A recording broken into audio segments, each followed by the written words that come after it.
बंदी छोड़ सदगुरु कबीर साहिब श्री नाम साहब के चरणों में अनंतवार हृदय से वंदन करते हुए संध्या वंदना नित्य पाठ स्तुति के बाद में भजन पद साखी शब्द इत्यादि गाए जाते हैं। तो पहले समझाया सतनाम सतनाम कहिए जाहि विधि राखे साहे ताहि विधि रहिए। सतनाम जो कबीर साहब ने दिया रामदास जी को, गरीब साहब को, वह अन्य हंसों को, वो जो सत्यनाम है जो सतगुरु कबीर साहब ने दिया, वो जो सतनाम है सतगुरु कबीर साहब ने दिया, वो सतनाम जब हृदय में समाएगा, हृदय के अंदर उतर जाएगा,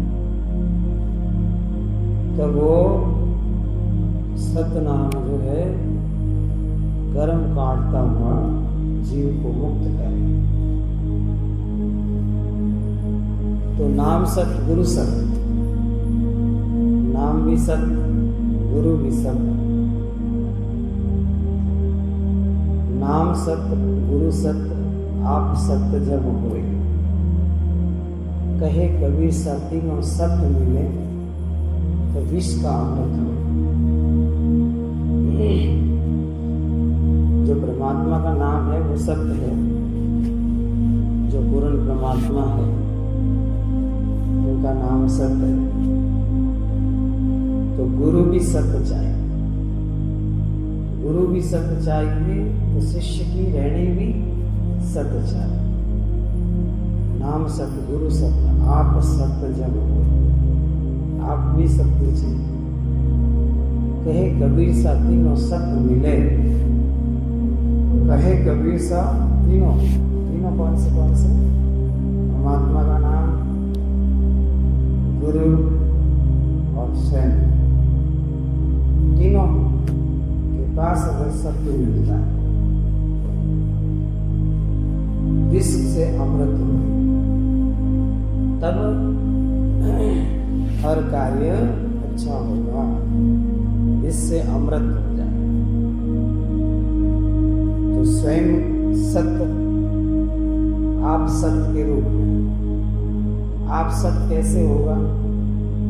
जब सत्य नाम का भजन करते करते सत्य रहने में, सत्य ध्यान में, सत्य भजन में, सत्य कर्म में और सत्य विचार में, सत्य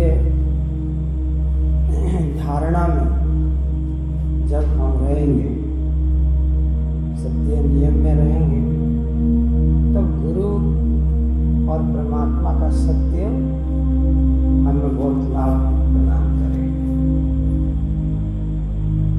अगर परमात्मा का नाम सत्य है तो है ही, गुरु सत्य है तो है ही, और हम सत्य नहीं हुए तो परमात्मा का नाम तो सत्य है तो है ही।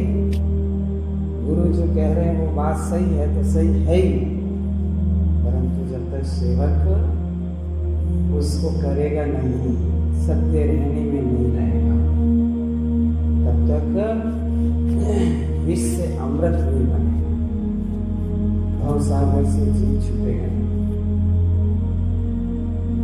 सतगुरु क्या रहने बताए,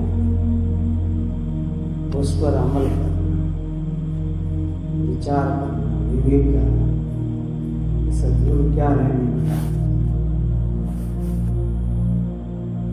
करनी, कथनी और रहनी। रहने का तात्पर्य होता है उस पर चलना, जो शिक्षा गुरु देते हैं। कथनी का मतलब होता है कही गई बात, करनी का मतलब होता है वैसी करनी करना, वैसे कर्म करना।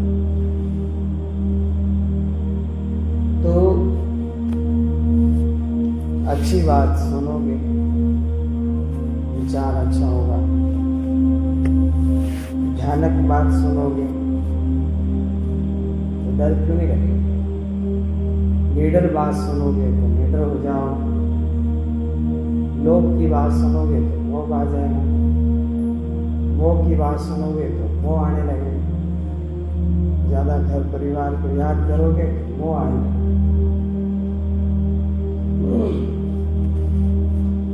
तो जो जैसा संग करेगा वैसा ही रंग हो जाएगा। किसका? मन का। मन बहरूपिया टाइप है। अनेक बहरूपिया अनेक पोशाक पहन लेता है, अनेक प्रकार का रूप धारण कर लेता है। कबीर मन बहरूपिया धरते स्वाद आ जाए। कबीर साहब के मन बहरूपिया टाइप है, अनेक रूप बदल देता है, स्वांग अनेक धारण कर लेता है। इसलिए इस मन को अच्छी संगति में रखो, अच्छे विचार में रखो, शूरवीरों की संगति में रखो, निर्लोभी की संगति में रखो। निर्वेदता, निर्वेद का मतलब किसी से वैर नहीं है। निष्कामता मतलब जिसमें कोई स्वर्ग वैकुंठ की सुख की स्थिति कोई कामना नहीं। निडरता, निष्कामता, निर्लोभता, निर्भयता, निर्मोहिता, जिसमें कोई मोह नहीं, और निर्क्रोधता, जिसमें कोई क्रोध न हो। तो शांत, शीतल और शांत रहे, क्रोध न करे, तो मन अपना अच्छा रहे। क्रोधी का संग करने से क्रोध बढ़ जाता है, लोभी का संग करने से लोभ बढ़ जाता है। हर बात में संशय करने वाला का संग करोगे तो आपका संशय बढ़ जाएगा। तो यहाँ पे सदगुरु के शब्द के द्वारा सुमिरन भजन करने से निसंशय, निशौक, निर्लोभ और निर्वेर निष्कामताएं बढ़ती हैं। जो सत्य रहनी है, सत्य ज्ञानी है, सत्य विचार है, उसमें रहने से आप सत्य कहलाता है। और जब गुरु सत्य, परमात्मा का नाम ही सत्य, तो फिर कोई कमी नहीं रहती है। तो जीवन में सत्य को साच जीवन में ढालना होता है। जो नाम सत्य है वो श्वासों में, रूम रूम में, सुरती में, हृदय में उसको बसाना होता है। तो इसलिए गुरु हमारे सिर खड़े, क्या करे तेरी दास, रिद्धि सिद्धि सेवा करे, मुक्ति में